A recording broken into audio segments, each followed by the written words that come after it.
What's up, War Rapport family? I'm your host, C Dub. Auburn held its second scrimmage of spring practice this past Friday. Who stood out and who struggled?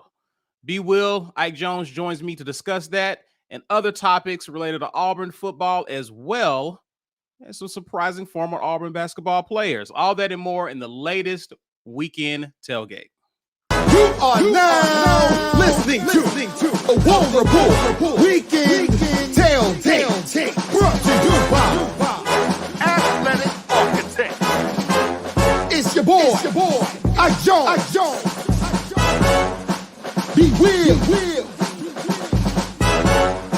C-Dog, Mike G. Get ready, sit on back as we bring you the War Rapport Weekend Tailgate.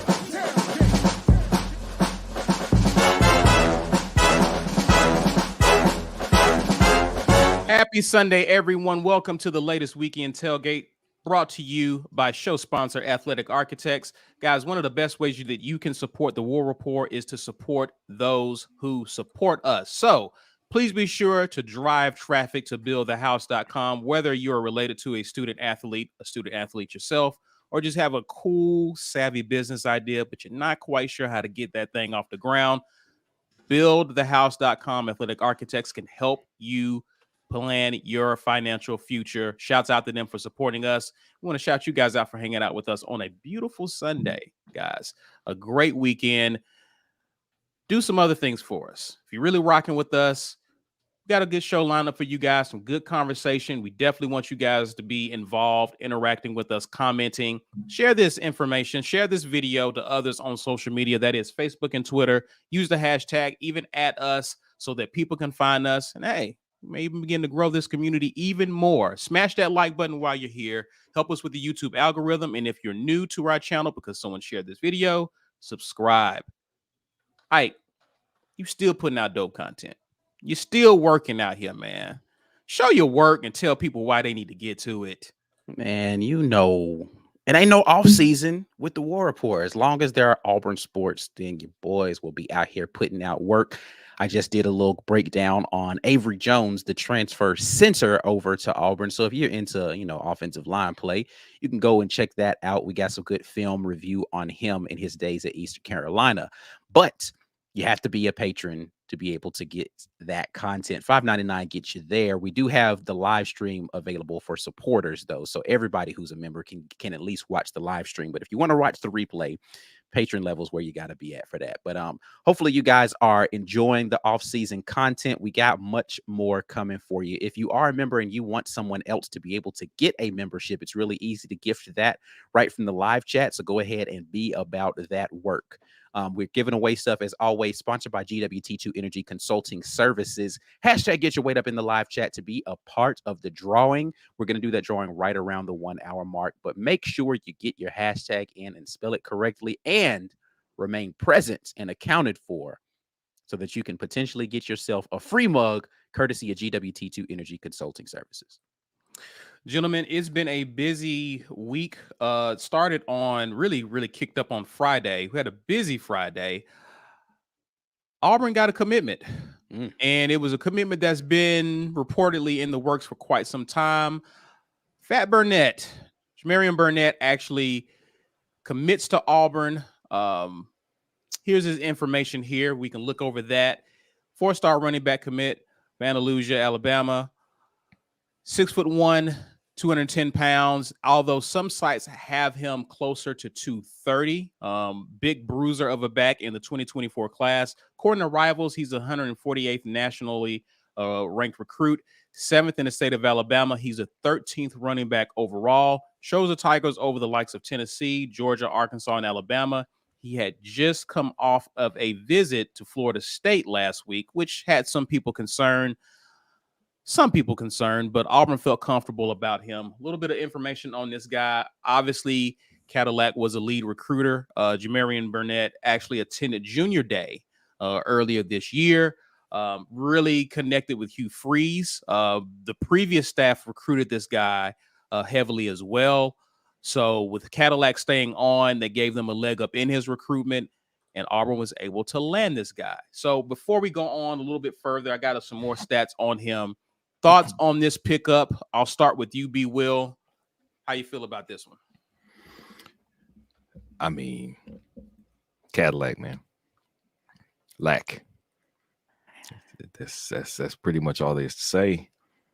We often can wonder when a guy takes a visit and he says he loves it here and he can see himself coming back, or if he says, yeah, I'm really making a connection with the coaches, that could always end in that guy not committing to your school. Because they're going to say, when the beat writers and the people who cover the beat from that school are there in their face right after they leave it, hey, what'd you think? What are they going to say? This place ain't got nothing on Florida State. No, they're not going to say that. If they got in their mind who they want to commit to, and if it's not the school they just left, they're going to say something nice. They're going to say something non-committal, and they're going to go on about their business. But we've suffered through a lot of that in the past couple of years, really the last two coaches over the last like 6-7 years. It was, are we going to get this guy? Yeah, we're in it. Yeah, we're top 3. But when he picks up that hat, is it going to be the Auburn hat? And most times for the best players, it was not. If Georgia was in the mix, Alabama was in the mix. Hell, we lost some guys to Florida State too. So is it going to be us? Are we going to be chosen? Are all those nice words that got said when they visited on Junior Day or for Big Cat, is that going to matter when it comes time to make that decision? Usually, I mean, no. Except when Cadillac was in the mix. If it's a running back and Cadillac wants him, we get him. That's pretty much how it's been. I know one exception has been Judkins over at Ole Miss, but that was more about the overall staff's willingness to extend him, go ahead and give him a scholarship in light of another running back that we were chasing. They wanted another back. They just didn't get the one that they were chasing. But that's not on Caddy, because by all reports, Judkins wanted to come here. So Cadillac had done his job. When Caddy is after the dude, we get the dude. Open and shut. That's the story. I'm glad to see it continuing. I didn't expect. I was probably more comfortable. I saw all the people who he had visited and had offers from, but I was like, we got Cadillac though. We know how this goes. If he kept Cobb in the class, and after Batee, I was like, I'm not worried about anything. Nothing. Freeze is a better recruiter. If we were able to recruit under Gus Malzahn, at the running back position under Gus Malzahn and Brian Harsin, then I'm really not worried about Cadillac doing his job under Hugh Freeze, because recruitment has just been ratcheted up 100. So glad we got him. I was not worried. I thought we were going to get him. Glad to see it worked out.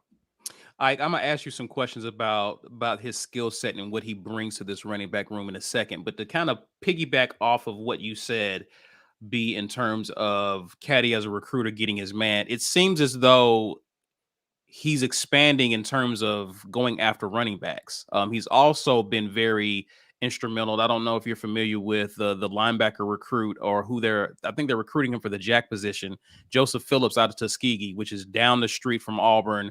Auburn is favored to be leading for him as well.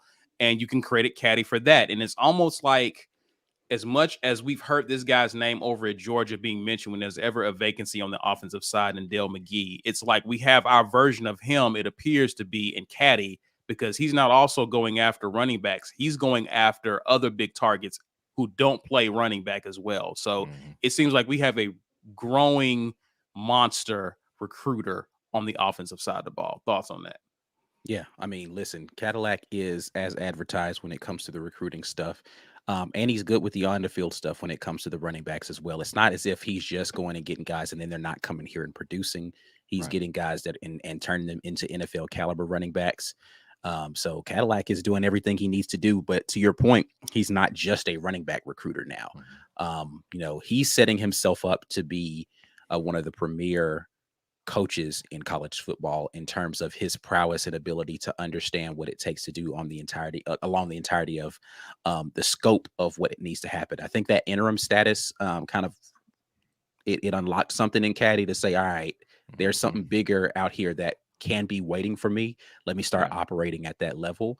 And he's turning it up on all cylinders.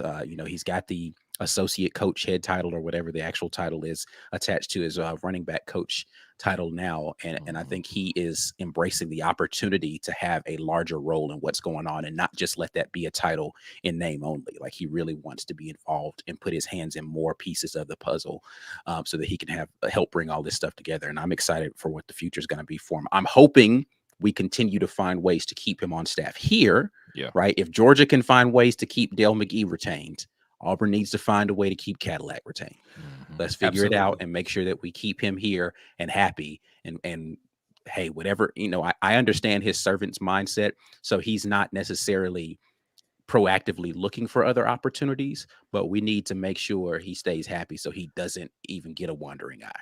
If he continues to progress, he won't have to go looking. Some of these opportunities will find him. And so I think, to your point, we need to be proactive in making sure that those opportunities aren't as loud as what he has here at Auburn until something that he can't afford to pass on comes along. So I'm all for a Caddy Appreciation Day. Anytime you guys are, I will have a bouquet of flowers to give him because he has served Auburn well and continues to do so.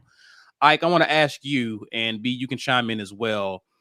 We seems as though Auburn has in Fat Burnett a bruiser back. Now, we remember some of the last times we've had running backs like this. Cameron Petway comes to mind. Even a Javon Robinson comes to mind. I like the compliment he brings with a guy like a Jeremiah Cobb in the future. To spell that flashy, that speed guy. Not to say that that's all that Cobb is, but he seems to be a thunder to Cobb's lightning.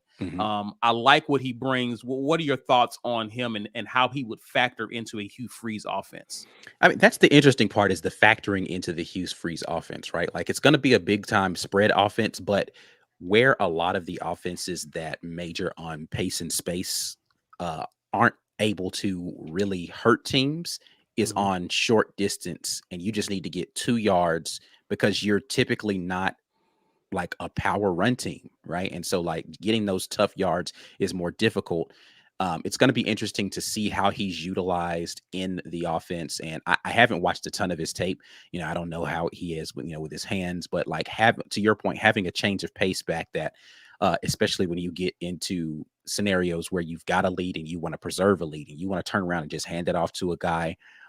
If Cobb is, the home run threat, right? And we get the big lead and you just turn around and hand it to a guy who can just go make linebackers feel a fury for, the last 5 minutes of a game. That's a guy that you really want to have on your team because that helps you to be in a position where you can say, all right, cool, we're just going to turn around and hand it off 4 or 5 times and salt this game away. So it's going to be interesting, for sure, to see how he's utilized within this offense, because this isn't an offense where, like, when you looked at a guy like Cam Petway, when he initially came in, they were trying to use him more as like a fullback H-back type. And then injury is what pushed him into primary running back situation. There is no fullback H-back type in this offense. Really, it's if you're not in the tight end room, then you're not going to be considered a blocking back in this offense. There's no 2-back sets or anything like that. So it is going to be, whatever the pitch was to him, is that we're going to find a way. And maybe he's, salivating over the fact that lighter box, he's just really going to have to run against, a two linebacker box most of the time. So it's like, all right, cool. Well, we'll block it up and you one-on-one with this guy, go run him over, right? Like, I don't know really what the thought process was behind that, but I am grateful that they were able to see a guy who's not prototypical for, because usually when in this type of offense, you're going to see smaller, faster backs that, more dual purpose, catch the ball out of the backfield, scat back types, just because you're going to want to keep spreading it out. But, finding a purpose for a bigger back is something that I welcome, because, listen, this Auburn, man, we like to run the football, bro. Like, let's just go line it up and run over people. So looking forward to seeing him being utilized in that way. Because I think if you look at what we're going to do with Jarquez Hunter this year, because Jarquez Hunter really is more of a bruiser back, right? Like, he's not a shifty change of pace. He can catch the ball in the backfield. I'm not saying that Jarquez is one-dimensional, but he is really more of a physical downhill runner than he is a guy that you want to see making dudes miss in the open field. Like, he's just going to run past you or run over you like that, or jump over you, because he's done that plenty of times. But that's, I think, more in the mold of what you're going to see from Burnett. Well, Burnett joins Amon Lane, Walker White, and Jaden Lewis in this 2024 class. It's shaping up to be a pretty good one with some recruits on the way. To quote Trevon Reed, obviously we ain't done yet because this staff is still looking at running backs. Two of them being four-star recruit Daniel Hill of Meridian, Mississippi, and Kevin Riley, a four-star recruit of Northport, Alabama, Tuscaloosa County. So Auburn is still looking at those guys. I believe Daniel Hill has committed to visit, I think maybe for a day, if I'm not mistaken. So they're still getting guys on campus, which, again, this is refreshing to see Auburn land a guy and we're still going after guys in that room. So to see this staff do that is impressive to see. And I'm curious to see what other commitments may come in the future with A-Day looming. I'm pretty sure we'll see maybe one or two come as a result of that weekend. So good news on that front. Also, let's pivot. Let's talk about Auburn holding its second scrimmage on Friday. Now, a lot of media, us included, were not present. So a lot of this information that I will share is secondhand information. It's hearsay. It's what people who we will never name has reported to us and leaked to us. But I wanted to make sure, even in looking across what other people are saying, that some of this information seems either valid or whatnot. One of the things I want to point out, guys, from what I'm hearing is that some of our transfers are looking pretty good. And I want to start with our tackles, specifically Dylan Wade and Gunnar Britton. They're looking pretty good in run blocking, and the offensive line as a whole looks to be improved from how they've looked over, especially over last year, but over the past few years, which in my opinion is encouraging. When you hear that, guys, especially with who I've just named as transfers coming in, what kind of optimism does that give you about our offensive line and what Hugh Freeze will be able to do offensively? I'm going to obviously be encouraged if you're telling me that our tackles are playing well. We haven't had lockdown offensive left and right tackles. I'm not saying that these guys are locked down. Let me start there. Improvement in pass protection. That's what we have lacked. Solid pass protection since 2017 when Prince Tega was here. He just won him a Super Bowl. He came back to visit, saw the Auburn Football account tweet out those pictures, but that was the last time we had a decent left tackle. 18, 19, 20, 21, 22. 5 years without a left tackle that you could trust was going to stay in front of the guy trying to get your quarterback. Well said. That is a long time. That's a long time. Way too long a time. For everything that we could have complaints about with two different head coaches that have been here before Hugh Freeze, I think the chief burden of responsibility is going to be on initially Gus to let it get that bad, and then Harsin to let it stay that bad. The offensive line, we've been pulling our hair out about offense so long and what the quarterback can and can't do. Man, what? The offensive line was bad across two coaches, and both of those coaches couldn't put a decent offense together. Now it's kind of starting to make sense. So when we talk about Hugh Freeze coming in here and instantly restocking the offensive line, great. They got to find the right guys. We heard high praise for Dylan Wade coming from Cole Kublik, which is great. Yeah. When a guy who plays offensive line and analyzes the game or played it, analyzes the game, he said, I like this guy. That's a dude. Then I am cashing that in the, okay, that's a dude. I'm not going to have to think about this too much. Obviously, the offensive line coaches and the offensive staff say, okay, we think we got these two spots locked down. If all you have to do is now find your three interior spots, we're in great shape. Great shape going into the fall. If we have two spots locked down, if they're already at that left and right tackle and they're getting those reps and they're doing well at those positions for right now where we're at, we're doing great. We're doing fantastic. What Hugh Freeze is going to do with that offense, with a good offensive line, who knows? Because, again, I don't know what a Hugh Freeze, Philip Montgomery offense looks like. I know Hugh Freeze wants to chuck it, but then we looked at the numbers and it said, hey, he didn't really chuck it as much as y'all thinking. It was 50-50 a couple years, and then it was actually more run heavy. in a few years that he had. We're talking about Liberty right now, the Liberty years. A lot of that had to do with who was the quarterback. Malik Willis is going to run more, right? He's going to run more than a Bo Wallace probably ran. But if you've got a stout offensive line, you can do whatever you want to do. That's what it comes down to. Now you have to wonder what we're going to do, because we've got an outstanding running back. If we've got an offensive line that can run block well, and I don't think that's as difficult as pass blocking. I think run blocking is probably something that is from what I've heard, offensive linemen will enjoy that. Having to stand back and react quickly and have 300-pound guys just try to kill you and get to your guy, that's not nearly as fun as just bowling people over play after play after play. If we can do both, I don't know, man. We're in a position where, I'm glad Mike isn't here so I can actually kind of co-sign him here. I don't want him to ever hear me co-signing him. Then it really just comes down to the quarterback. We will be improved if the offensive line is better, no matter what. Like, we can win 7 or 8 games if the quarterbacks are just all right. We can win 8 games if the quarterback are just all right. If we get a quarterback where everything clicks 5-6 games to the season, we're looking at double-digit wins, man. It's possible. We've been missing an offensive line for 5 straight seasons. Oh man, the tank could just not run out of bounds. And listen.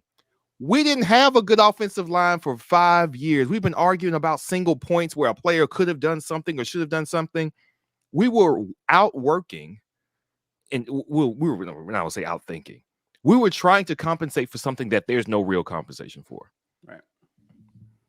If we don't have to do that, everything gets better. Everything. And now I'm rethinking what my projection for the season will be. But we'll see how quarterback shapes up as a spring. We got to watch the spring practice. Yeah. We still got to watch the spring. And the reason why I say that and I emphasize that, B, and I'm going to get to you, Ike, because I want your thoughts on this too. I'm optimistic, but I'm still curious because I'm hearing the defensive line getting a little pressure in the passing game. It was reported that Marcus Harris, Justin Rogers, and Jason Jones each recorded a sack. Now, obviously, QBs aren't live. We don't know if that would have been a real sack or not. But what I'm curious to see is why I am pleased to hear how we're doing in run blocking. How do they stack up against the D-line that we think could really be formidable down the stretch? How do they look in live action? And I think that's one of the things that I want to point out or really focus on going into A-Day is how do they look? But it's encouraging to see that they are improved or the play is improved, at least from what we're hearing early in practice. Ike, your thoughts about what you've heard so far about the O-line and how critical that's going to be for Hugh Freeze getting his offense installed in year one? So let's first and foremost, the offensive line playing better.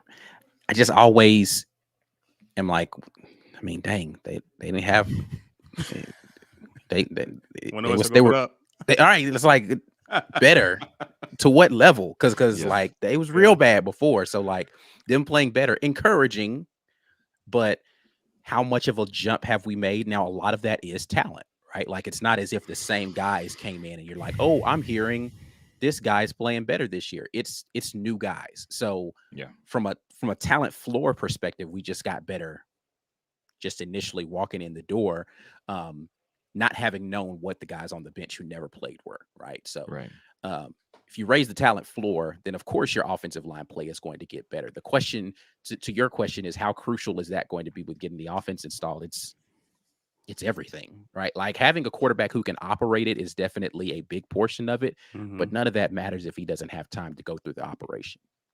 So figuring out how we can be, especially, to the point that B's making, especially if we are going to be able to, and this is something I think B and Mike were talking about, be dominant in one phase of it.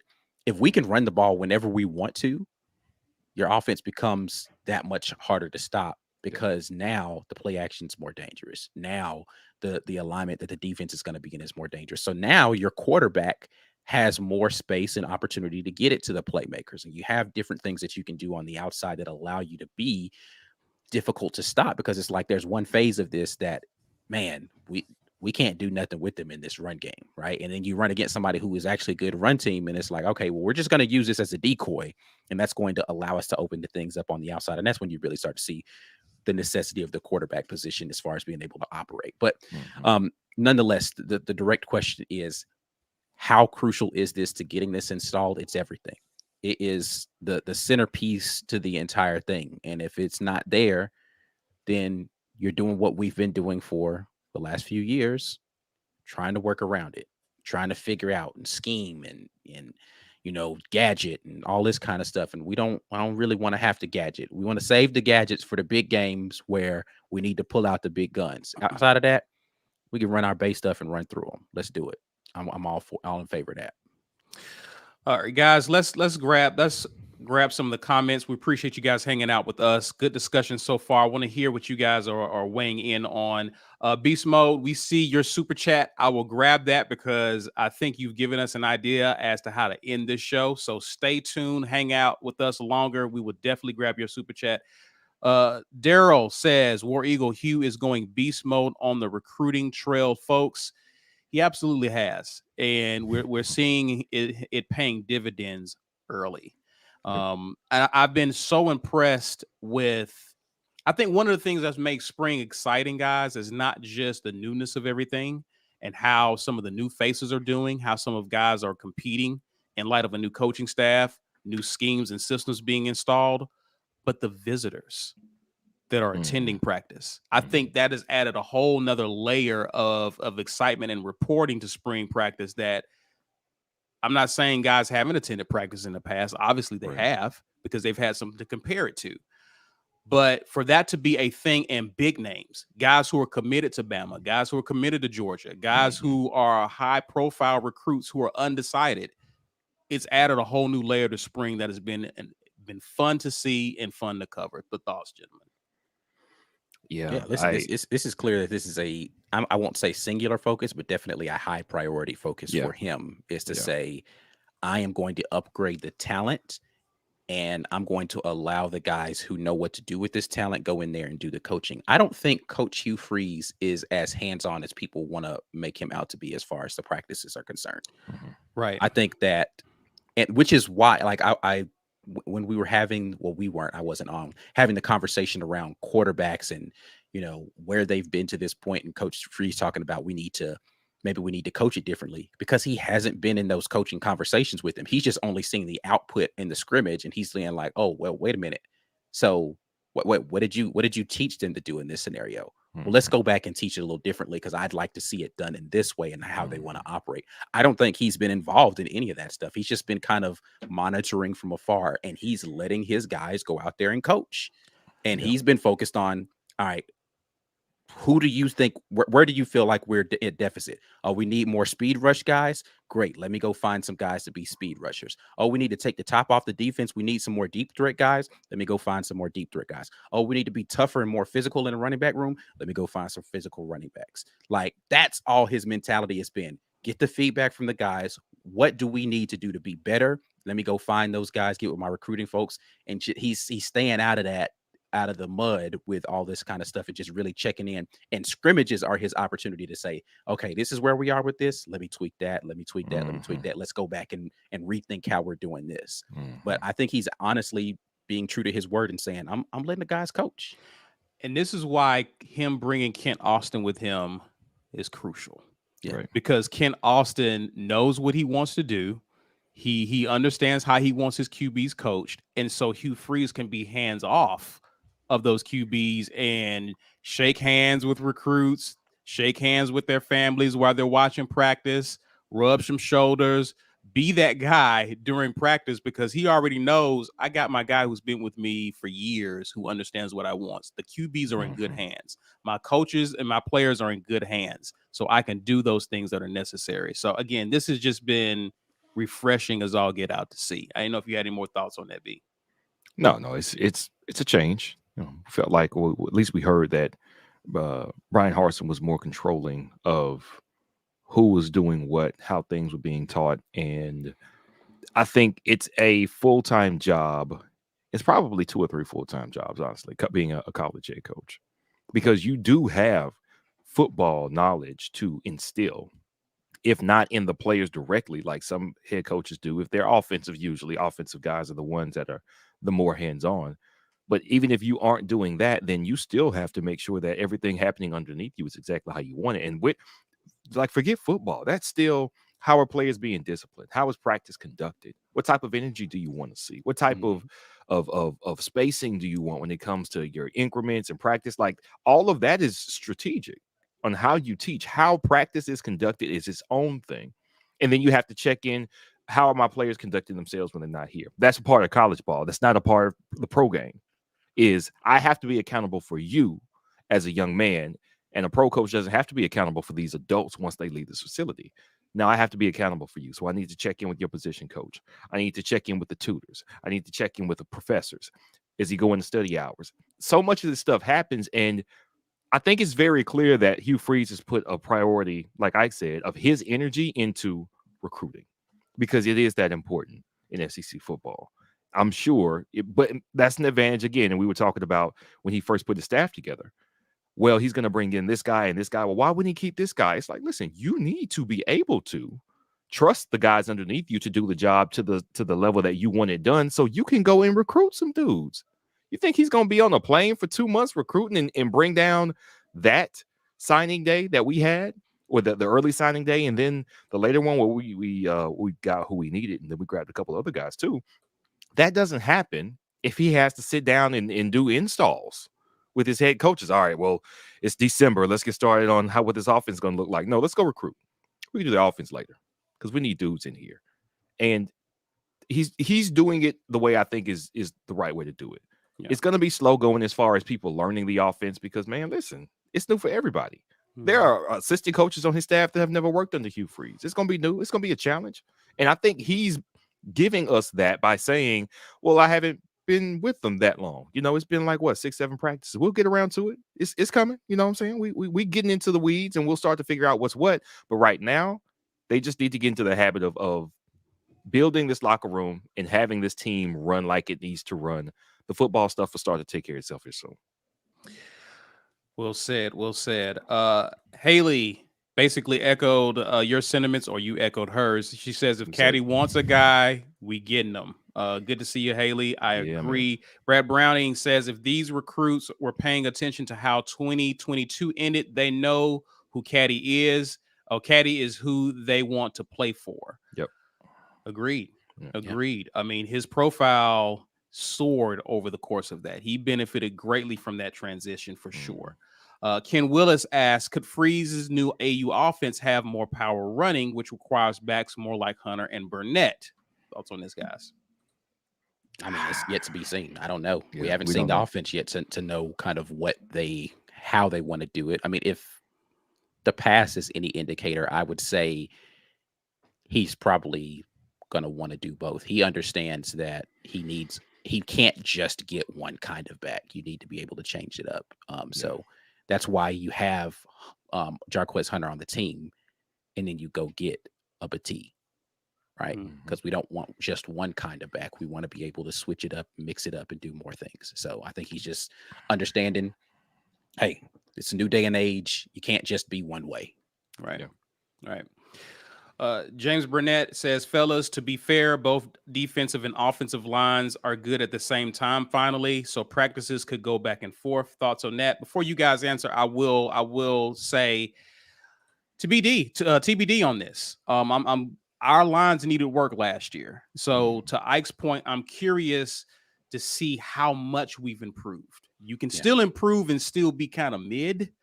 So what I'm hoping, to your point, James, is that if these lines have improved, both of them, then I want to see lines that appear to be battle tested when we get into competition in the fall. Because what we've seen is that our defensive lines have been dominant in practice, but because they were going against an O-line that clearly had holes, clearly had a talent deficiency, clearly had some issues over there, when they got against good lines in SEC games, they kind of struggled a little bit. Right. But if you've already been through the fire in spring and fall, and you already got punched in the mouth, when Alabama and Georgia punches you in the mouth, you like, I've been wanting to taste my blood. I haven't tasted my blood in a few weeks because we've been beating up on folks. Let's go. Let's go ahead and get to work. I want to see those days return to where we're pushing each other on both sides of the lines. And I think that's what this staff is trying to see. But your guys' thoughts on that? Yeah, no. I think that is a welcome sign, because I think what I liked hearing from, the defensive line got the best of them, but the offensive line looks better, to me means that both groups are improving, because the defensive line wasn't great last year, but good. And if the offensive line got better and the defensive line is still getting wins, what it doesn't give you is this false sense of hope that, oh man, we're going to have this shutout defense because the offense can't even operate in spring. And it's like, well, maybe your offense is just terrible. Yeah. Right. Like, so let's not get too, excited about that. Having both of them get their wins in means that both of them still are making each other better. But if somebody's just being dominant the entire time, you're like, man, we might not be good in that phase. And maybe this team is a little bit overrated in this other phase. I want to see both of them get their wins in, because that means that I'm still being challenged in practice and you're still being challenged in practice, so that when we go out there and we beat up on other people, then it's nothing, because I've been getting challenged this entire time. I haven't had an opportunity to slack off. So good to see it. Good conversation, gentlemen. We stopped to handle your comments. Guys, continue to comment, continue to give your thoughts, ask questions. We will address some more questions towards the end of the show. We're going to get back into discussing the scrimmage after this break, but just to let you guys know, you are watching the Weekend Tailgate courtesy of Athletic Architects. Do us a favor, guys. We had a great discussion so far. People need to get in on this. Share this content on social media. Use the hashtag and @us. Smash that like button and subscribe if you are new to the channel. Let's pay some bills and pause to acknowledge our sponsors. This edition of the War Rapport is made possible by our generous sponsors. AuburnSports.com. For news and notes on all things Auburn sports, head over to AuburnSports.com. Athletic Architects. For young athletes looking to secure their financial futures, let Athletic Architects help you start to build your financial house. Head over to BuildTheHouse.com. And our giveaway sponsor, GWT2 Energy Consulting Services. If you want the best in the business at restaurant logistics, check out our friends at GWT2Energy.com. Big shout out to the sponsors of the War Rapport. Big shout out to those of you who are a part of the Green Name Gang. We just saw Cedric come on board, and I think it's a return member, but we appreciate all of the members coming on board with the War Rapport.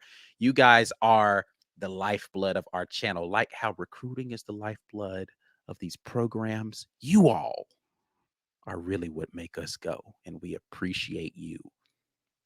Pump some more blood into our ecosystem by getting more of you in here as members. Come on board with the Green Name Game, and we appreciate that. If you are a part of the gang and you want to recruit some more people for us, go and be Cadillac. Drop the bag on them. Well, I don't know if Cadillac's dropping no bag, and I shouldn't even say that because that is not legal. But go ahead and get to recruiting more members. Make sure that they understand. Welcome them into the family. Let them get a free look at what's going on you. And we appreciate those of you who continue to do that. Speaking of people dropping the bag, our guy Walt has been out here doing that for us and making sure that you all are able to have free merch. If you want some free merch, hashtag get your weight up right now in the live chat, and we will be doing that drawing here in about 20 minutes. Hashtag get your weight up, courtesy of GWT2 Energy Consulting Services. If you're only listening to us on YouTube, then you're not getting the full picture of what we got going on. So much audio-only content dropping on the Auburn Express, powered by the War Rapport, wherever you listen to podcasts. We are out there for you.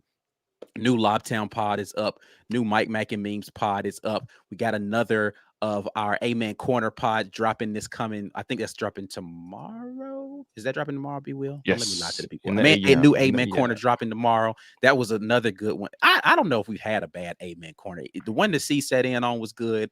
Amen Corner is just that's the one. It's some top tier podcast content. Let me just be the first to tell you. So you're missing some really good conversations because it's not just coming from the perspective of Auburn. We got Georgia, we got Florida in there.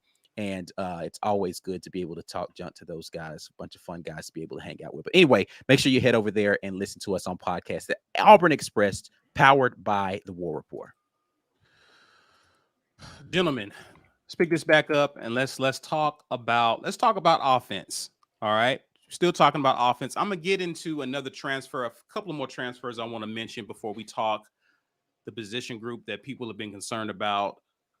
They've always been concerned about this position group. Let's just say that. But let's talk about the wide receiver room. And a consistent name we've been hearing has been Camden Brown.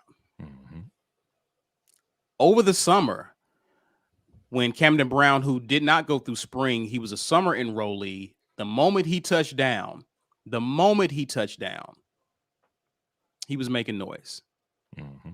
Unfortunately, because of our dysfunctions on offense as well as the program as a whole, we never got to see him in action and see what he could do. Right. But we're starting to hear his name a lot more. And it's picking back up in the spring for sure. And so what I've heard is in terms of first teamers, I've been hearing Nick Martiner, Camden Brown, and Amari Kelly. As far as guys working with the first team, obviously they've been mixing and matching, but I've been hearing Martiner with the ones, I've been hearing Camden Brown with the ones. Obviously, these are bigger receivers, which actually fit into the type of receiver that Hugh Freeze likes. But I've been hearing good things about them. Martiner actually had a good scrimmage. Didn't hear much about him on the first one. But overall, this has been an inconsistent group. But one of the biggest praises that's come from this group has been Camden Brown, followed by Nick Martiner, which is another transfer. Thoughts on the wide receiver group? And I'm going to ask you some questions about names I haven't heard yet. But thoughts so far? I'm encouraged that my bad. I'm encouraged by the progress. I thought that we got some good players in there. The wide receiver room has been under a lot of scrutiny since back when Bo was the quarterback, because everybody really wanted Bo to be great. So a lot of the blame fell on the wide receivers, and some of it was warranted because we did have some poor wide receiver play at times when Bo was here. I remember everybody being really hurt and upset that Kobe Hudson was leaving. Because that was the best wide receiver by numbers that we had. I mean, even looks. I mean, he looked like such a natural wide receiver out there. Shout out to Blackberry. But what we had was just a ceiling on wide receiver play. That was a talent issue at the time, I thought. I think that Gus was kind of burned on what he was going to do for a receiver that had NFL aspirations. So people weren't really taking a bite at the Auburn apple at the time. And then Harsin turns the room over a little bit, and I thought that, honestly, that 22 class we got in receivers, Kelly, Brown, and Fair, I've thought they had extremely high ceilings since they got here. Unfortunately, there was no way we were going to see a passing game that was going to justify my hype about those wide receivers, because how could we? Offensive line didn't pass protect well. The offense didn't make sense for what that offensive line could do. And then we finally get a quarterback that can make the offense move, but his shoulders hurt. So I don't know how you could have expected these guys to show what they can do under the previous circumstances. This year, I am expecting a lot, because I expect Hugh Freeze, even if the first guy he puts out there doesn't get it, I don't think we're going to be stuck with that first guy. Again, I will say this all spring. They're going to go to the portal and get somebody. And I don't think they're just going to get somebody to sit on the bench. Like, there's not going to be another Grant Lloyd situation here. Hey, you want to just hold clipboards and learn how to coach? Yeah, come on in. No, why you got a scholarship? Dude, hey, man. Just what? If we can't really put you out there on the field, don't do that. Finley is on one leg in the Iron Bowl, and we can't put a healthy Grant Lloyd out here, then why do we have Grant Lloyd here? Like these were circumstances that we had in the past where the quarterback position wasn't viable past the two, or even past the one in some cases. So how could we expect a wide receiver core to be able to show what they did? We couldn't. One thing that we can say about Hugh Freeze is that he seems to be able to get quarterbacks to be productive down to the third string, at least his last place. Third string quarterback coming here, and you beat an Arkansas team that throttled us with Liberty athletes, and that's no disrespect to Liberty, but we have been on a different level from Liberty in recruiting. We should be able to take we should have been able to take Arkansas to the woodshed. But he was able to do it. He was able to get a victory with a quarterback that was a third string. So listen, if we can, it's not if we can, I think he's going to find the quarterback, to make sure that these wide receivers are doing what we always knew they could do, what we always thought they could do. I don't think we're too far off from having some wow, eye-dropping, just I can't believe he made that catch. Look at these numbers, 2 wide receivers in triple digits for the game. I think we're close. And I'm glad that these guys got on the field last year, because even if they didn't get to be productive, they got to get those reps. They got to do that work and do that practice. And as much of a hellish season, I'm sure it was, they seem to be primed to contribute and to improve this year. And I'm happy for them just as much as I am for the team as a whole, that the passing game has a good chance to get on track. Real quick, I want to acknowledge a few people. Appreciate the gifted subs, Haley. We appreciate you for doing that. And she also had a mandate for some of you who are recipients. Keep those memberships up after this month is up. All right. It's worth it. So thanks for that, Haley. Appreciate you. Also, thanks, Brian, for the gifted memberships as well. Guys, appreciate y'all for doing that. Let's keep growing this community. Now, Ike or B, there's some names I have not really heard through spring, some of names of which I've been optimistic about. I haven't really heard much about Javaris Johnson. I'm not sure how he's doing in this offense. I haven't heard from Tavares Dawson, who was in the portal at one point, came back out of the portal. Haven't heard much from him. I haven't even heard much from Mike's guy, that he's been big on that receiver.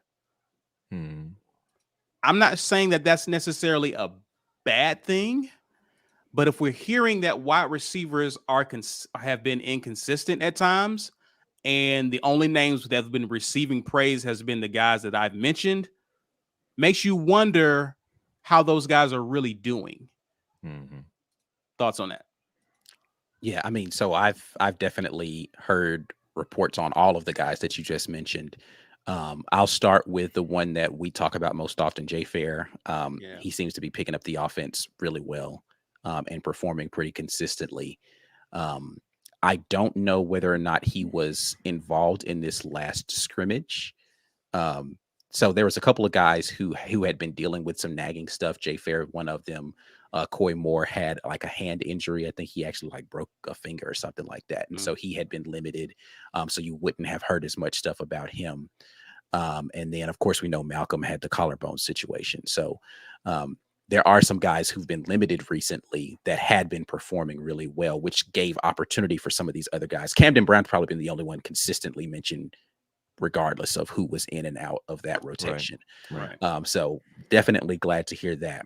As far as the other names that you talked about there with Javarius Johnson and with Tavares Dawson, they're basically competing for the same spot right now.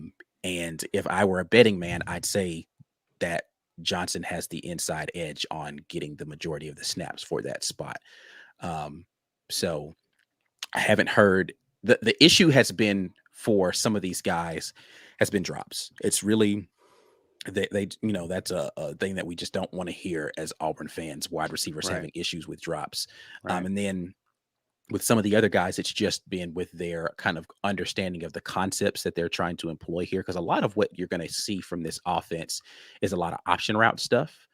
And so with the option route, number one, you kind of have to know what the options are supposed to be on a particular route, depending upon where you line up, whether you're the inside or outside receiver on a particular side of the field, whether it's a trip set, you know, bunch set, whatever it is, right? Like there's just going to be different sets and there's different options depending upon which of those positions you're lined up in.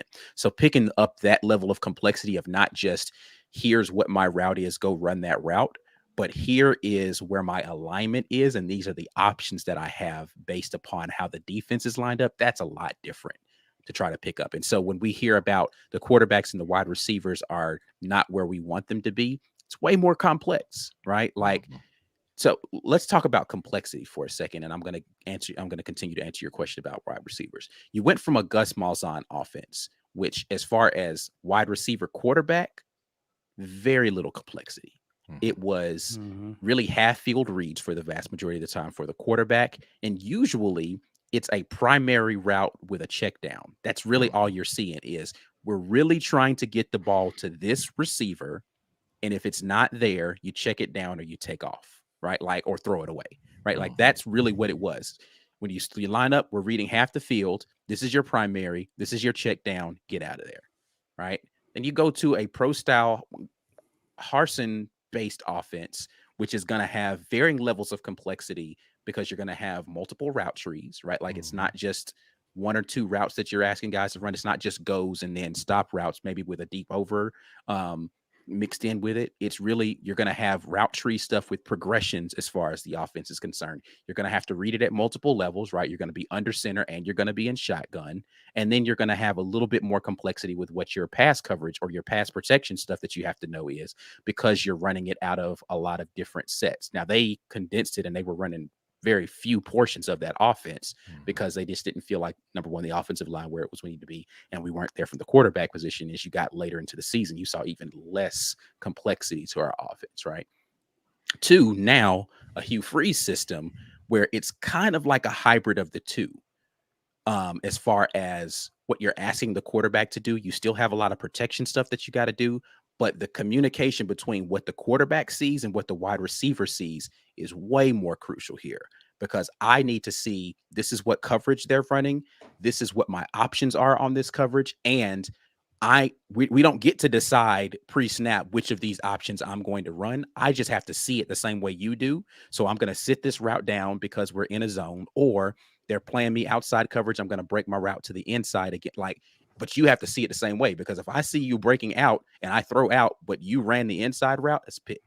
Right. And so you guys have to see it the same way, and you have to understand what we're supposed to be seeing based upon what the initial call was.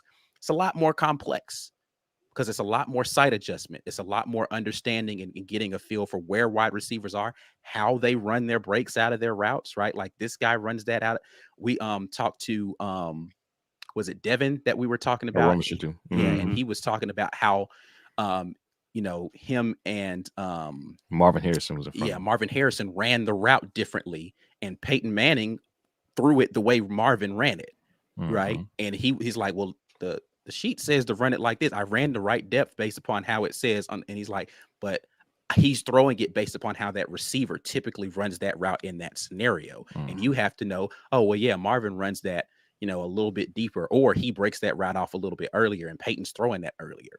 That's the difference in complexity that we're talking about. So when you hear people talk about they're not where they need to be or we want them to be, it's actually not as easy as like the fundamentals that we're talking about. Oh, we're just installing the fundamentals of the offense. The fundamentals are actually pretty complex if you've never done it before. Right. It's not just running routes on air. It's understanding what routes need to be run based upon what you're seeing, and they're trying their best to mimic that stuff even on air, so that they understand that when there's a person there, it's going to look like this as well. So I think we're not giving enough credit to the complexity of that. But then now let's go back to the wide receiver thing, because this is like I know I'm like nerding out on football. Come on, watch the film. Let's go. We'll let you have that every now and again. But when you talk about the receivers and their struggles, it's that stuff. It is understanding what the defensive leverage is at a particular time, what route I should be running based upon the options that are available. So when I come from the huddle, I don't just say, all right, I'm running, an out route on this that's supposed to be 10 by 2, meaning I'm going to go up 10 yards, come back 2 on my outbreak, right? Like I'm not just running that and understand that I need to be doing this because it's a clearing route. It's a little more complex than that. So you have to think a little bit more pre-snap, and then you have to get rid of all that thought process and still react. And then still, after all that thinking, be where I'm supposed to be and catch the ball. It's a little bit harder. So yes, it's going to take them a little bit more time. Having said all of that, I do think that the wide receiver room is progressing to a decent level. And once they start to kind of understand those concepts a little bit better, they'll be able to play a little bit more freely. So I'm looking forward to seeing what they're going to do. A person who's been playing really freely has been, what was reported is Rivaldo Fairweather, another transfer. I'm hearing that he is going to be a matchup problem, because he's been defended well, but still making plays in these practices, still playing well. I think Auburn's got themselves a good one. He's been a person that people have speculated has been the top of the depth chart for tight ends. And the good news following him has been confirmation of that so far through spring. Thoughts on him and what Hugh Freeze can potentially do with this guy? It seems like he's as good as advertised, and I think our offense will feature him. Thoughts? I mean, you get a guy that's tight end size that can run with wide receiver agility and speed. Yeah, he's gonna be a mismatch for a lot of people. We haven't had a guy like that since Uzomah was actually a really good. He wasn't. I wouldn't call him quick, but he was very sure-handed, and he was a good route runner, and he was an outstanding blocker. He was a complete tight end. Fairweather would be a hybrid tight end along the lines of an Evan Ingram, and probably a couple other ones in the league that are very quick of foot. It's like guys are just moving like wide receivers now, but they're way bigger than wide receivers, which is scary. So yes, I expect him to be productive because, I mean, come on, how could he not be with those measurables? So yeah, a lot is going to come down to the quarterback here. I don't think we're going to have too many holes around the quarterback on the offense. If you're telling me that the left and right tackle spots may have been figured out this early in camp, in spring camp at that the wide receivers, we've got size everywhere. We've got sure-handed guys. Now, again, I don't know who had the drops. Because like you said, we did have some problems with drops. I don't know who had the drops. So I'm sure that's something that the coaches will work out. But the thing about now with wide receivers is we got options. We got options. There's not one guy there who, if he goes down, and at least not from what it seems like. Maybe how they build the offense out, some guy might end up being more important than the other guys. But right now, it seems like, oh, okay, well, you hurt, cool. We got another guy. It seems like we got plenty of bodies there. So it's going to come down to what the quarterback can do and how quickly that marriage of understanding what the offense is asking, but also understanding what the wide receiver should do in this situation. And that's why, as much as we talk about improving in the offseason, and Mike is real big on, all right, well, you got to go and do the work in the offseason. You can't practice timing routes with wide receivers with bodies running after you in the offseason. You can't do that. Not with the coach there telling you how you should have run that route or where you should have broken it off. Like, that is that one-on-one. We've got to do this in real time, and it's got to be against competition. And that's why I think the season will be the biggest leap for all of these guys, because they'll be doing it all together at the same time. So hopefully the quarterback development, whoever that's going to be back there, they can pick the right guy from the outset, and that they can start to congeal and all that can come together at the same time. I think it would really hurt us, even if the offensive line is good and the wide receiver room is good. It would really hurt us for us to try to put a guy out there at first and realize, 2-3 games in, it's not really working. Let's go. All right, well, that's 2 or 3 games that whoever is going to be taking the reins now could have had to improve timing, could have had to figure out and identify along with that wide receiver. What did you see? I didn't see that. What did you see? You got to get that stuff figured out. It's got to, hopefully it happens in camp, but you got to pick the right dude from the start. I think that's probably the key to our season. Well, guys, listen, we're going to get into talking about the QB position. We're going to do that after the drawing. And what we are drawing, gentlemen, we're doing a mug, right, Ike? Yes, indeed. We're doing a mug. Ask me how I knew that. Courtesy of GWT2 Energy Consulting Services, guys. Hashtag get your weight up in the comments. Ike's drawing. Mike is not drawing, so you already know what time it is. If you haven't put it in, too late. Yep. You know what I'm saying? I ain't got time to be waiting around for y'all to decide whether or not you want to go be a part of drawing, man. It is what it is. We getting straight to the money here. We got a lot of stuff to cover. Knox Cleveland. Hey, that's a new name. I don't think I've seen him win anything. So, Knox, what up? Are you still here? Please let us know if you're here by commenting, leaving a comment to let you know you're here, because if you don't, there are going to be people commenting that you're not here. So let us know if you're here. We're going to keep moving on. The QB position has been a position people have been keeping eyes on, guys. And we were hearing reports. Knox is here, by the way. He is here. Okay, let me pause, acknowledge you. Congratulations, sir. Congratulations on that. We need you to do us a favor. Email us business@the War Rapport. Email us your physical address and that mug will be coming your way. Congratulations and thanks again for being a member and for supporting the War Rapport channel. Now, getting back to QBs, this has been kind of an ongoing thing because we overall, the reports coming out of spring have not been largely positive. And I think we have been very slow to be, I guess, to panic, because we knew that this QB room was going to need some work. They were going to need some coaching because also they're learning a new offense. And we have a coach who's been pretty vocal about his standard in his QB and is not going to lessen or lower his standards for his QB. And so I think because of that, some of the feedback coming out has sent a lot of people in a panic. And I'm not saying that these QBs are just ready for day one, but we knew going into this that this was going to be a process, that some guys was going to have a good game or good practice here, a good scrimmage here, and then the next scrimmage, maybe not so much. But as of the last scrimmage, was hearing pretty much as the same as usual. Ashford, Finley working in the 2 deep together. Holden is with the 3s. But we received reports that Ashford didn't really do well in this scrimmage. I think one of the reports we got, it was reported from someone who was there, he actually threw a pick in the scrimmage. Again, this has been a pretty interesting topic, and I think not sure all of us have agreed, but I think what the large sentiment among us is that regardless of what happens in spring, I see this coaching staff going to the transfer portal, if for no reason, at least for depth, because I don't see a scenario where all 3 stay. But Right. It's interesting to see how this unfolds, and I'm curious to see how these guys will actually. This is another position group that I just need to see them on film. I need to see them play in live action to Right. really get a read on whether or not they've taken steps and how far off are we from Hugh Freeze standard from a quarterback in his offense. Ike, I'll let you weigh in first.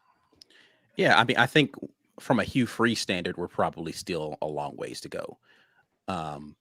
And I don't know who is B Will's been pretty vocal about, he thinks we're going to get a transfer. I actually agree that we're likely going to have a transfer in. Now, the question that remains is whether or not that transfer is going to be the presumptive starter, like they're going out there to find a starter, or if they're going to find more depth. Right. But I think regardless, to your point, I can't in my mind envision a scenario where TJ graduates this spring and Holden Gariner, having had a redshirt season, one of those guys is number 3 on the depth chart, and both of them remain at Auburn in the fall. Right. I can't imagine a scenario where that happens. So yes, one of them is going to decide they're going to take their ball and go home or go play somewhere else. It just, to me, it makes the most sense, right? If you're TJ and you're number 3 on the depth chart behind a redshirt freshman and a guy with Robbie, I think, who has 3 years of eligibility, and you have Walker White coming in next year, there's no reason to stay at Auburn. Right. None whatsoever. Thanks. For you to burn another year of eligibility on the bench. Right. And hope that injury is how you work your way into it, or you're going to fight your way in the fall out of the number 3 spot. I can't see that happening, right? If you're Holden, again, you're a redshirt freshman with all of your eligibility ahead of you. You know that you've got Walker White on your heels coming up next year, and you would have lost a QB battle to, again, Robbie Ashford, who would have 3 years of eligibility ahead. Like, there's no reason to. I just don't know why you would stay unless there's nothing out there for you in the transfer portal. But you still have to test the waters to even figure that out. Right. So I can't see a scenario where we go into the fall and we have all 3 of those guys. So we're going to need a transfer, because then you're only going to have 2 scholarship quarterbacks, a walk-on quarterback, and a true freshman. Well, 3 scholarship quarterbacks, one of them being a true freshman and Hank Brown, who would have just gotten to campus. Right. And then a walk-on as your 4th quarterback. I don't see that being a recipe for success for Hugh Freeze. He's going to go out and go get some depth, if not a guy who can be the presumptive starter. That's going to happen. As far as their performance thus far in the spring, I think it's what you would expect when trying to do a new system. Again, I just talked about the complexity of this system versus what you've been running. It's a whole different beast. And so you have to be a savant to pick up a system like that without having run that system. It's not as simple as throwing and catching, guys. It's not. And I know if people want to break it down to, well, maybe they just don't have QB. It's not that simple. This is actually it requires you to think a little bit. And if you haven't been accustomed to thinking in this way, it's going to take you a while to figure that out. And you're going to have bad days, and you're going to have days where you're going to shine because it was all clicking for you. Because again, it's not just the quarterback has to know. Quarterback and the wide receiver both have to know. Right. So if you're not seeing the same thing, they run an outbreaking route and you threw it inside, DB sitting on it, they're going to the house. Yep.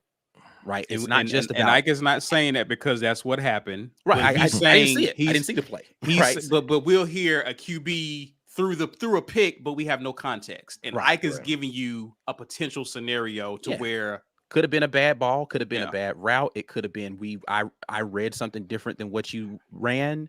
I have no idea what happened. All I know is I'm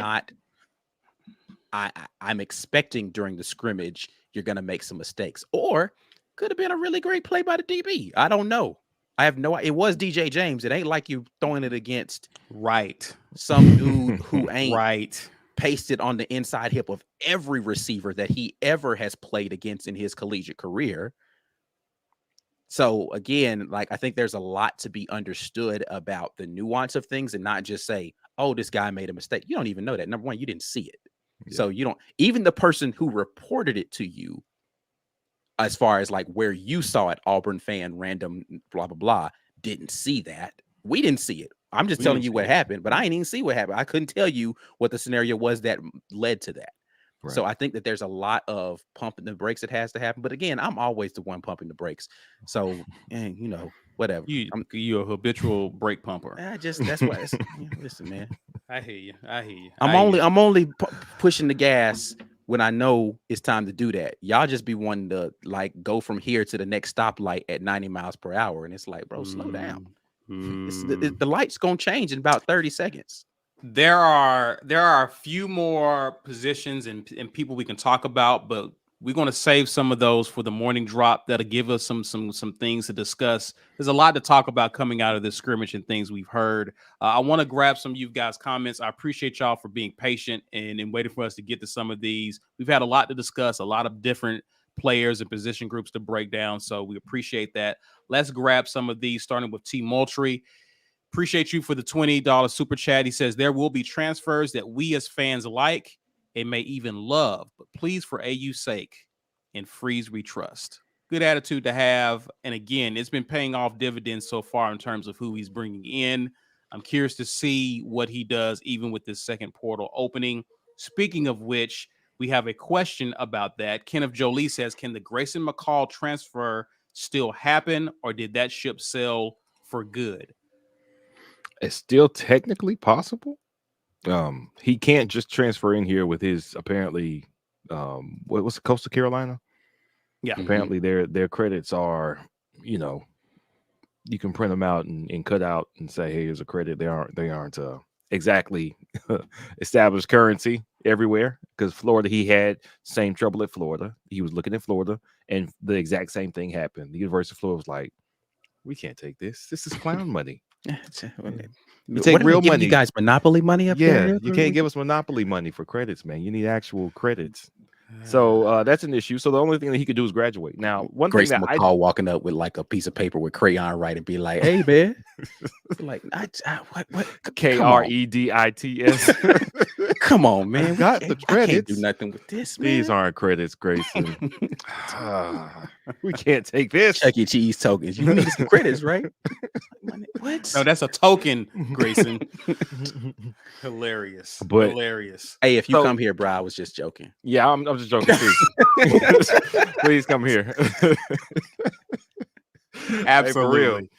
Absolutely. We're clowning because it's what we do. We are clowning Coastal Carolina, not your football ability. We would love to have you. But from what I don't know and what I never asked when he had trouble transferring was how many credits was he away? How far away was he? Because he may have to do summer school. And that's something I don't think we know. Grayson McCall's academic trajectory is the real issue here. If he was 13 hours away from graduating, cool. He can graduate in spring, complete his classes. He didn't even have to walk if you don't want to. He could just come over here and be here before summer workouts start in late May, June. And now you can be in the mix with everybody. You can be talking to the coaches. You can get the playbook. All this stuff can get started. If you have to complete the spring and complete a certain amount of credits in the summer too, well, how do their summer courses go? When do they start? I know at Auburn, there's like a 11-week period for summer school. Some is the first 6 weeks. So excuse me, first 5 weeks is a course where things are condensed. The second 6 weeks is a term, things are condensed, and then there are some classes that are stretched out over the entire 11 weeks, and it's not as condensed, it's more spread out. Yeah, but I don't know how Coastal Carolina's classes are set up.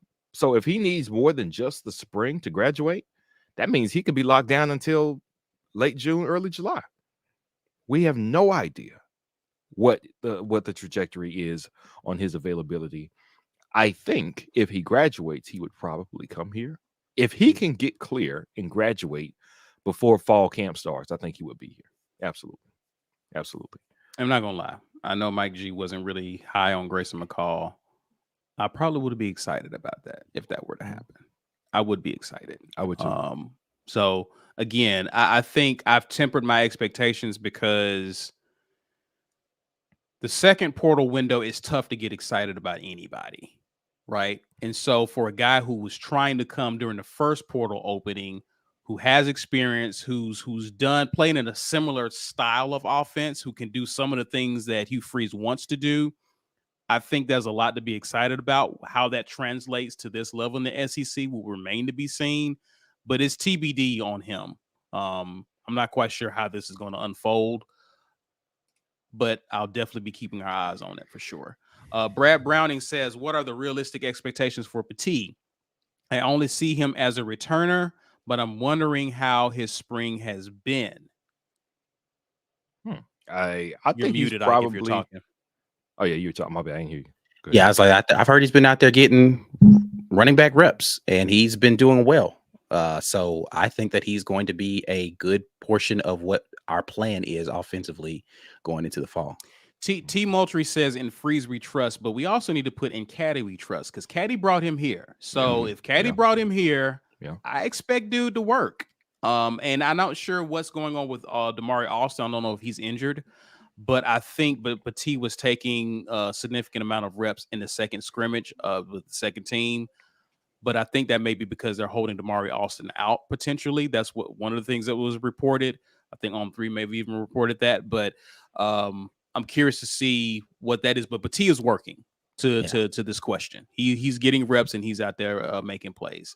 I do think that when the initial thought concept around him was going to be solidify the return game, but I think that they've been pleasantly surprised with his ability to stay in the physicality portion of the running game as well. So we'll see how that pans out going into the fall. But yeah, to your point, Damari Alston is still very much a factor in this as well.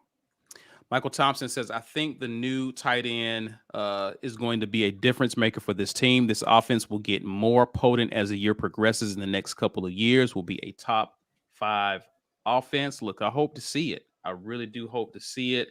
And like I said earlier, Fairweather has been a great pickup, and he has been as good as advertised from what's been reported so far. I don't have a graphic for it. This would have been perfect, but CM Pat says the most consistent name I've heard is the Rogue Shop, reminiscent of Mike G and his latest. Please hit Code Report, guys. Go to Rogue Shop for sure. I had to show you some love there, CM Pat. Good looking on that. James Barnett says if some of these guys are still making plays, that means the QBs are doing pretty well, right?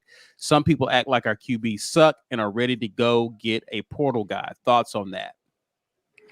So, of course, not every pass from the quarterback is going to be terrible from every quarter. Like I think that's what the hot and cold of what's being seen and reported. Like you can look at practice, right? We were out there in the viewing session. I didn't go to the last one, Mike G did, but the one before that Sunday, not Saturday, Sunday, that's today's Sunday. I think it was a Monday.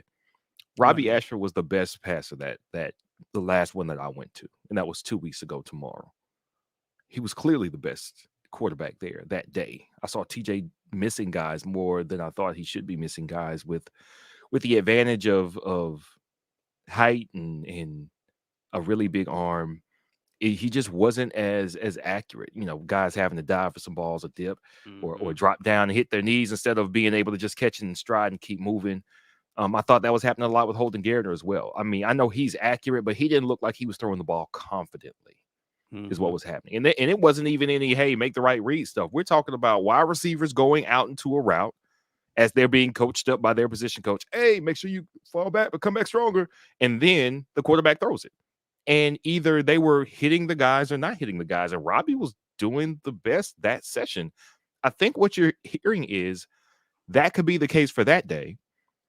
But the next day, it's somebody different.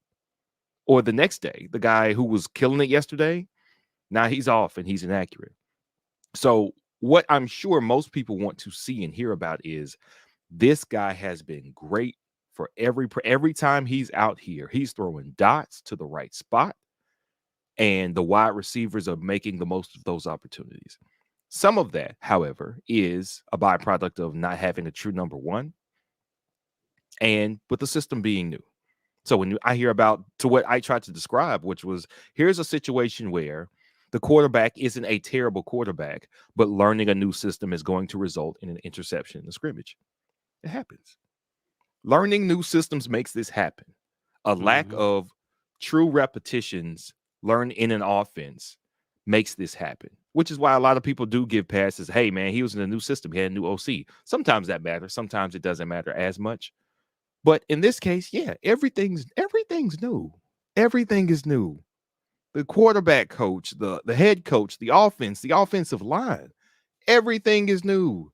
Yeah. I don't expect these guys to come out here and kill it. I hope that we're gracious with our evaluation. And again, the fans won't be evaluating these guys. The coaches will be.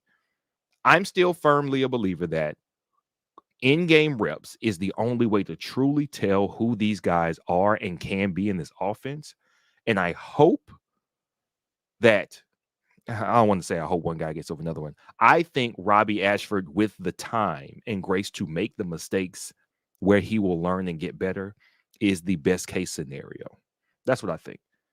I still believe that even if Grayson McCall comes here, Robbie Ashford, with time, to play those early cupcake games, to make some mistakes, to figure out, hey, I thought you were going in. You didn't go. I threw it in, dude. You threw it out. That's why I got picked.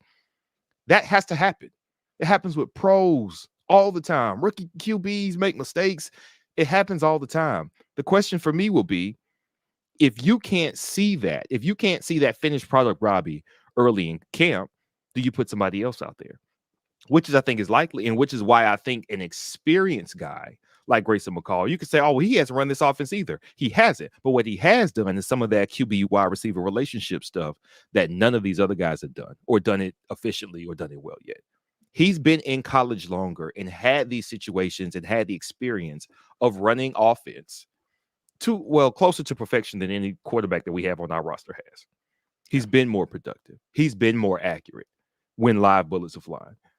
I see why you go with who could work now and not who could work the best later, because you got to win games, man. We can't be gambling on later. Hartson was gambling on later with everything. Recruiting wins. Oh, it'll come. They were like, man, get out of here. You're wasting our time.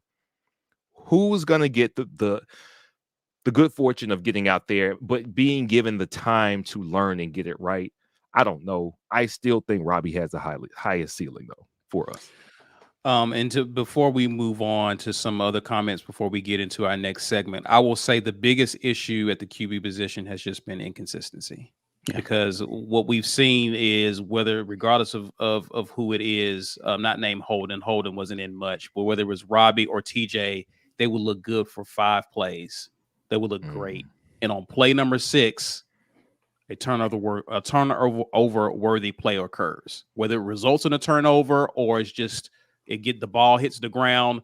Those things were happening throughout for the past 2 years. Yeah. The ability to limit those turnover worthy plays is what I'm looking to see in this Hugh Freeze offense. Because again, we've seen these guys play good for stretches, but it would just be a catastrophic mistake or a turnover that happens that will change the entire complexity of the game. If we can reduce those, and I think that's what Hugh Freeze and the coaching staff is after, reducing those as you're learning this new offense. And I think if they can become more consistent in that, I think we can actually see improved play from that position. All right, gentlemen. Ben Bloodworth asked what's holding back. There was a lot of reports that he did well at Pro Day, and it got a lot of hype and excitement around Holden. But obviously, Pro Day and practice are two different things because you're not having to really learn Hugh Freeze's system at Pro Day. Right. In terms of what's holding Holden back, you've observed Holden B. You care to speak on this, or Ike, you may have some insight? To me, it just looked like confidence. It looked like confidence. It looked like he was worried that every rep was going to, I don't know, land him on the bench or something. It looked like confidence to me. It's just with how forcefully he's striking the ball, his body language after he makes a throw, whether it was a good throw or a bad throw. I don't know. It looked like confidence. That's what it looked like to me. Of course, I don't know the system. I don't know how deep they are in playbook and exactly where they're at in their adoption of the system. But to me, it looked like confidence.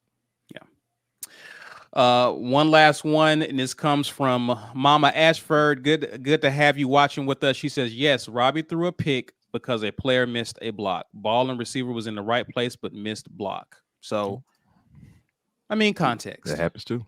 It's context. Yeah. That was the point I was getting to. Like, we don't know the context around how that pick occurred or whatever. And again, the coaches have the film.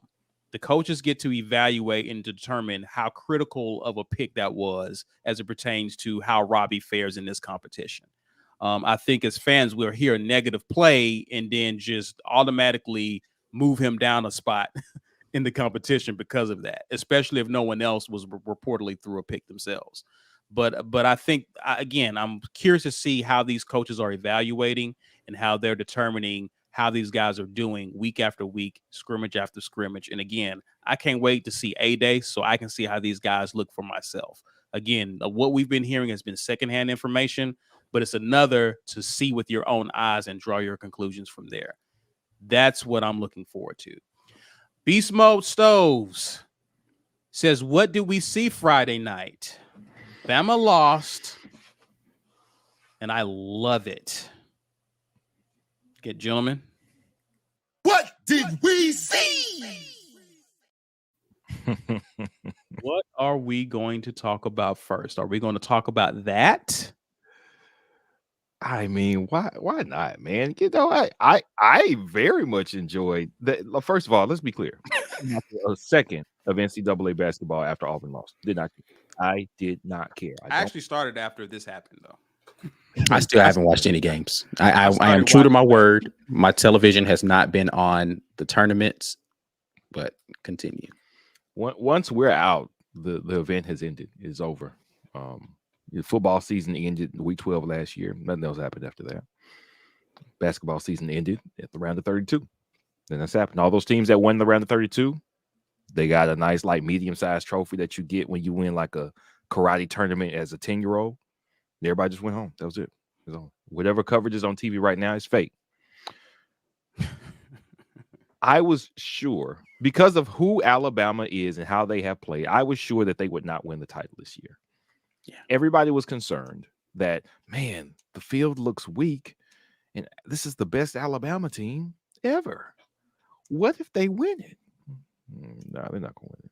They weren't going to win it because when they played good defensive teams, it came down to nail biters. Except the SEC did not have solid teams that were very good defensively and had bucket getters that could score, like not consistently. Arkansas, if they had more time with the guy who could score in the lineup and they had jailed, maybe they could have gotten there.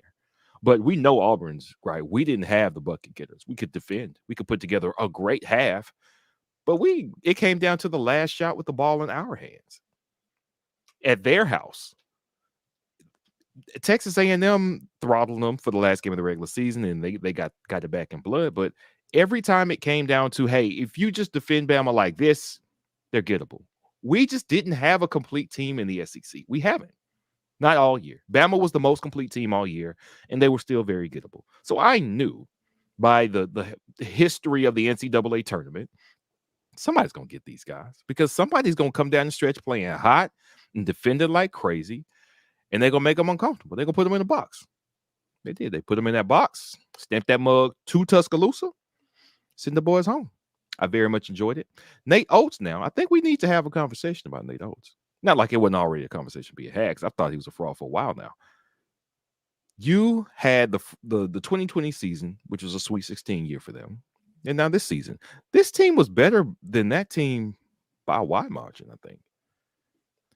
Why is it shooting the 3 ball go can't be your best coaching strategy? Like that's I find something fundamentally upsetting about that.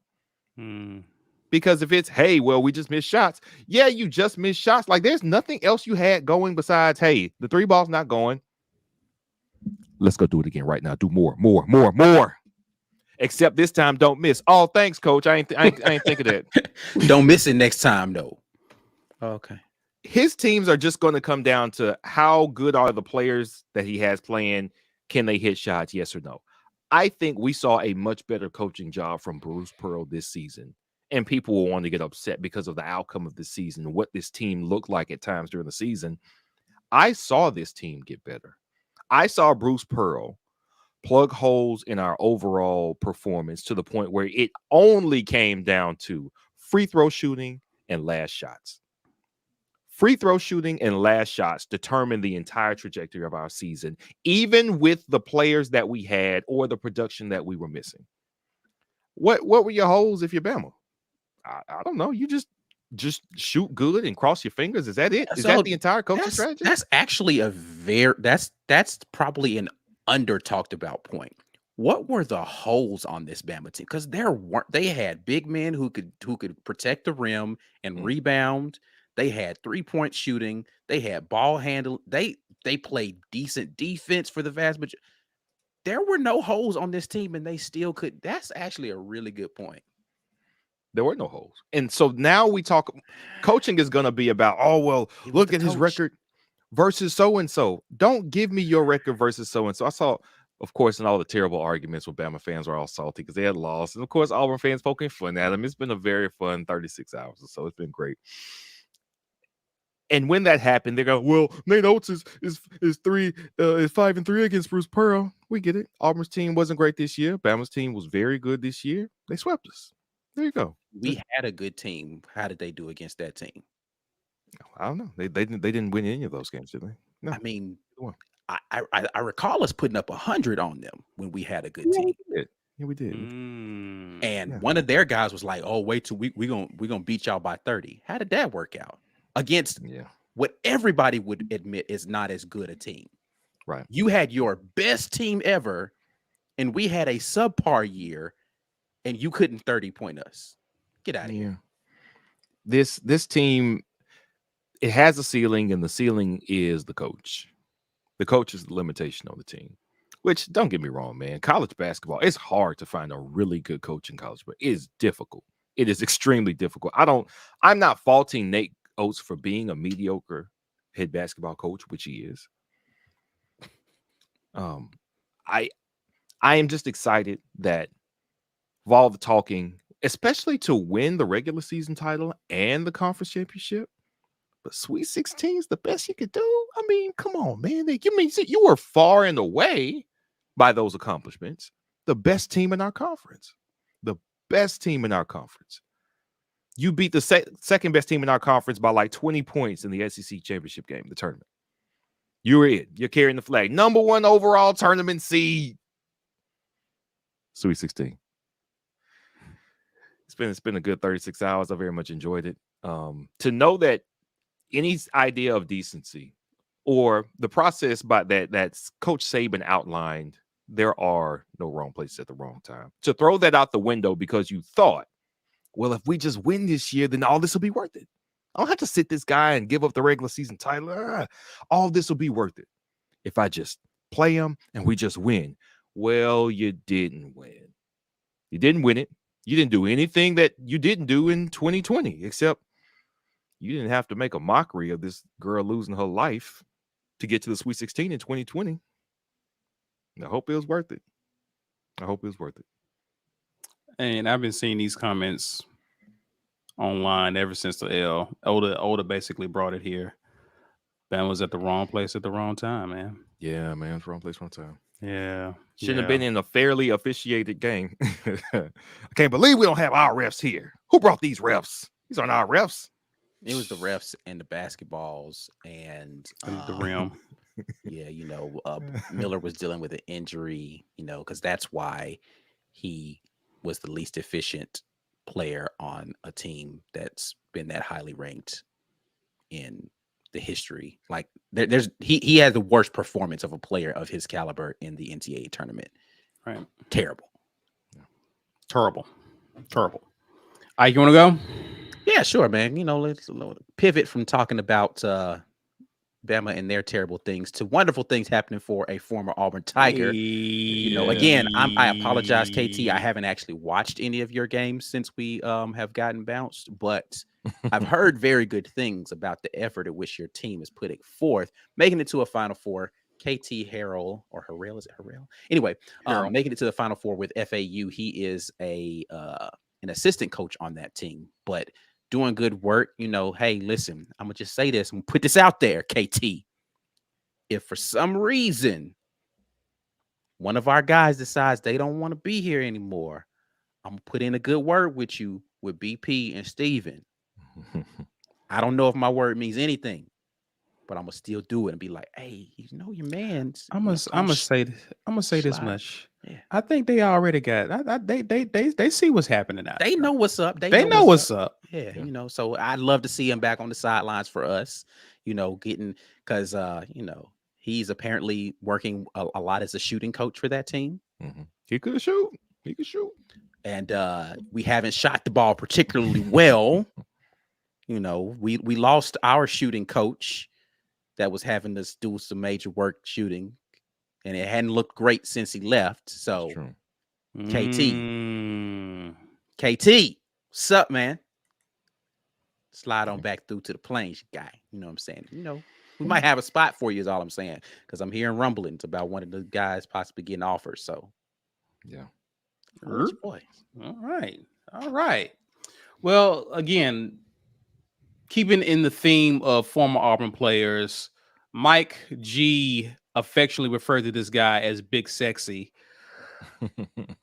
He's known to everyone else as Walker Kessler. Yeah. Walker Kessler. Now, he's averaging a little under 9 points a game, 8 boards, 2 block shots a game. Pretty solid for a rookie. Mm-hmm. Walker Kessler last night had a career high 31 points, 14 of 16 shooting on 11 boards. Mm-hmm. Walker has been amazing in his rookie year, and I'm happy to see it. Kudos to him. Obviously, he's not going to win Rookie of the Year, but he's been pretty much a steal if you considered how he arrived at Utah, who he was traded for in terms of Rudy Gobert. Mm-hmm. I think Utah came out all right on that one. Yeah, he did. Danny Ainge cleaned up. He did. Yeah. So kudos to him. Jabari, we see you out there, young man. We see you out here starting to get buckets regularly. So I'm proud of Walker Kessler. I'm proud of Jabari for how they've played in this rookie year. I think these are 2 future stars in the making. We love to see it. Guys, any other comments about spring ball? Anything else y'all want to say? Nah, man. I'm just trying to keep it all in perspective. The QB situation will not work itself out probably until August. So let's just be patient, man. These coaches got a lot to figure out, as do these players, as they're trying to wrap their minds around what the coaches want them to do. I hope everybody can just stay patient with these guys, man, because it's going to take some time. Yeah, I'm just looking forward to seeing the guys continue to progress.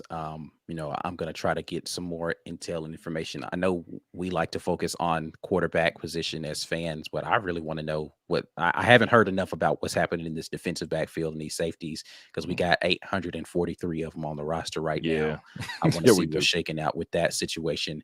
And I definitely want to hear more about what's happening with linebackers and edge room. So I'll try to see if I can get some of that for you guys. You might not be interested, but I want to know. So I'm going to do the digging. So For sure. All right, tell the people how they can access some of the content, or how you can help other people access the content. Yeah, man, we got more reviews coming your way. You got to be a member to do it, though, man. We appreciate those of you who have gifted memberships to folks today. Again, shout out to Haley and Brian for doing that, getting more people involved in what we got going on. But you can sign up yourself and become a member of the War Rapport community to a higher level, and get access to some of these film reviews and things that we're doing behind the paywall. We got more stuff coming up as we get into the summer for you all. Membership gifting, as we already talked about, is a thing. If you are a member and you want to gift a membership from 1 all the way up to like 90, I don't know what the limit is, but just however many you want to gift right now, you can do that from the live stream. But we appreciate those of you who continue to help support us in that way. If you didn't get a chance to win something today in the giveaway, congrats to our guy for winning that. His name was Knox, right? Yes. Yeah. Knox Cleveland. Congrats to Knox for winning. But if you didn't get a chance to win, head over and get your weight up in the merch store. warrapport.com is the website. Head over there. You can purchase something from our site, and you can read some articles and stuff. We got different information that we're doing in written format as well. Again, War Rapport, complete media company out here. We're not just a YouTube channel, people. We're doing everything. Speaking of other formats in which you can absorb information that we're putting out, the Auburn Express, powered by the War Rapport, is out here for your podcast listening. You can go ahead and get all of that in right now. Audio only stuff that's happening over there. Again, it's not just rebroadcast. We do have some rebroadcasts of the morning drop and stuff like that, but the Auburn Express has some audio only stuff you can only hear by heading over to wherever you listen to podcasts. Some great stuff. Again, one of my favorite shows to do, Amen Corner, dropping tomorrow. You guys want to be tuned in for that, but we'll definitely be back at you guys soon. And guys, please be sure, great conversations. People need to hear about it, comment on it, give their thoughts, share this content so that people can find it and be a part of the discussion. Also, help us with the YouTube algorithm, guys. It helps us when you smash that like button. Please be sure to do that before you head out. Subscribe if you're new to the channel. We're on social media. As I mentioned, we do a lot more than just reside on YouTube. You can find us IG, Twitter, Facebook at The War Rapport. You can even find us on TikTok at TW Rapport. That's it for now, guys. We will definitely catch you in the morning for the morning drop with more great content. As always, enjoy the rest of your weekend, and War Eagle. War Eagle.